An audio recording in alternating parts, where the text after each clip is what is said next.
నైనా ఈరోజు శ్రీకృష్ణాష్టమి కదా, కాలేజీకి పోతా పోతా గుడికి పోయేసుకోనండి. గుడికి పోవాలనా? You know who I am నేను. యు నో మై స్థాయి. యు బ్లడీ సేబ్ లెక్కర్ నాయనా. Brother let's go come fast, అక్కడ calls waiting. Let's go brother. రే నైనా ఈ రోజు శ్రీకృష్ణాష్టమిరా, ఈ రోజైనా ఆయన్ని ప్రశాంతంగా వదలండిరా.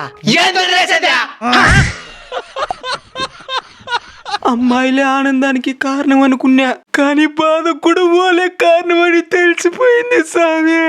బీర్లు బిర్యానీలు ఫ్రెండ్స్ సర్వస్వం అనుకుంటా ఉన్నా, కానీ సడన్ గా వాళ్ళు కూడా వెన్నుపడిపడిపోయినారు సామి. ఒకప్పుడు ఈ భగవద్గీతను చూస్తే ఇది మనకు అవసరం లేదులే అనుకున్నా, కానీ ఇప్పుడు ఇది తప్ప ఇంకా ఏది అవసరం లేదనిపిస్తా ఉంది. బాధలు బాధ్యతలు పెరిగినప్పుడే భగవంతుడంటే ఏంటో మనకి తెలిసొస్తుంది నైనా. ప్రేమించిన అమ్మాయి మోసం చేయొచ్చు, నమ్మిన స్నేహితులు మోసం చేయొచ్చు, మన అనుకున్న బంధువులు కూడా మోసం చేయొచ్చు, కానీ భగవంతుడు ఎప్పుడూ మోసం చేయడు. నమ్మి ఆయన వైపు నువ్వు ఒక్క అడుగేస్తే ఆయన నీ వైపు 100 అడుగులేస్తాడు.